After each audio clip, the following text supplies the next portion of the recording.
Assalamualaikum warahmatullahi wabarakatuh.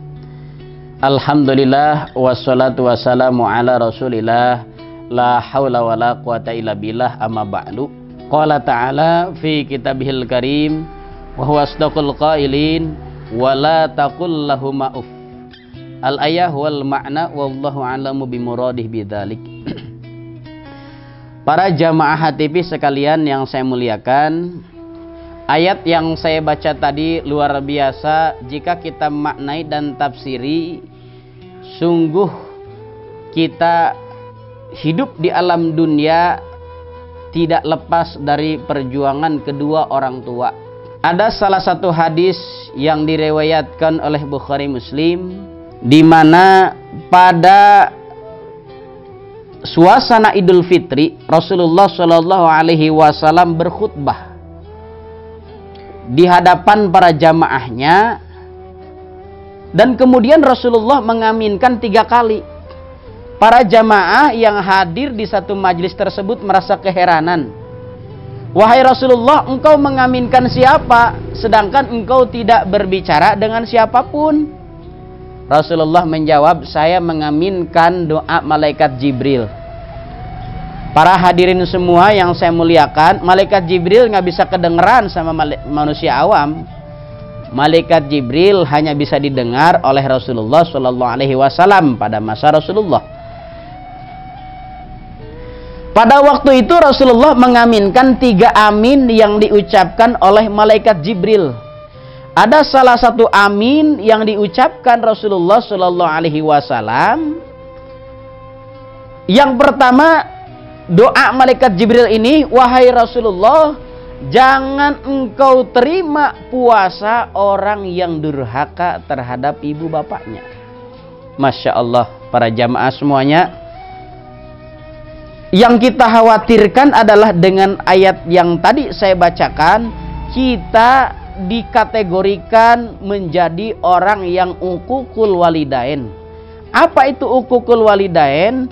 Uququl walidain itu adalah durhaka terhadap ibu bapak. Bisa jadi durhaka terhadap ibu bapak itu bukan hanya sekedar membentak ataupun memarahi orang tua ataupun punya rasa benci terhadap orang tua. Bisa jadi yang dikategorikan durhaka terhadap orang tua itu adalah menteledorkan atau teledor terhadap orang tua. Kadang kita sekarang bertanya, keadaan kita tiap hari usaha terus tidak ada kemajuan, warung tidak pernah laku, jodoh tidak pernah datang, jomblo terus-terusan. Kadang kita menyerahkan pada diri kita sendiri atau kita menyalahkan orang lain. Ternyata ada satu yang kita lupakan, bisa jadi dosa terhadap orang tua. Karena ada salah satu qaul ulama, dosa yang cepat dibalas di dunia adalah dosa terhadap orang tua. Bisa jadi teledor terhadap orang tua pun itu dikategorikan terhadap dosa besar terhadap orang tua. Padahal orang tua, para hadirin, begitu sayang sama kita. Masya Allah, lihat perjuangan orang tua. Tidak mau anaknya sengsara. Ada orang baru nikah, ngontrak di Malingping atau di Rangkas atau di Jakarta. Baru seminggu, sebulan ngontrak, orang tuanya gimana coba? Orang tuanya nyamperin ke kontrakan. Orang tuanya nyamperin. Pagi-pagi buta nyamperin ke kontrakan anak, bukan apa-apa. Ditanya sama anak, ada apa mak, bu, pak, ada apa?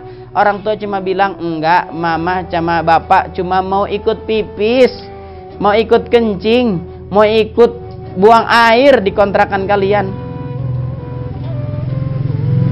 Ternyata ibu bapak mah ingin melihat anak punya beras atau enggak. Masya Allah. Ada enggak anak yang kayak gitu ke orang tua? di masa akhir hayat orang tua, di saat orang tua sudah tua dan menua. Ada nggak anak yang memperhatikan, dulu kita dikasih jajan sama orang tua tiap hari, dulu kita dikasih jajan orang tua tiap bulan dan tiap minggu. Sekarang ada nggak anak yang tiap hari atau tiap minggu ngasih jajan ke orang tua? Memang tidak akan pernah terbalas jasa orang tua oleh anaknya, tapi minimal kita selaku anak berjuang untuk berbuat baik kepada orang tua, karena jaminan surga akan dibukakan untuk orang-orang yang berbuat baik kepada orang tua. Begitu para hadirin.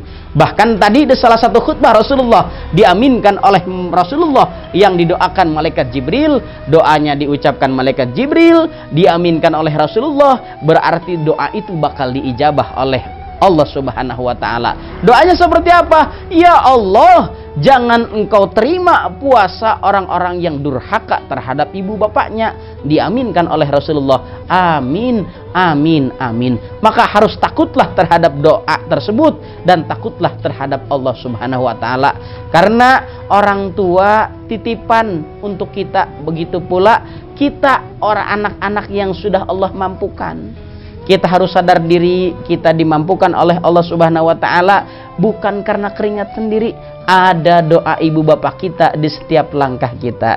Jadi jangan pernah merasa hebat, jangan pernah merasa gagah, jangan pernah merasa sukses.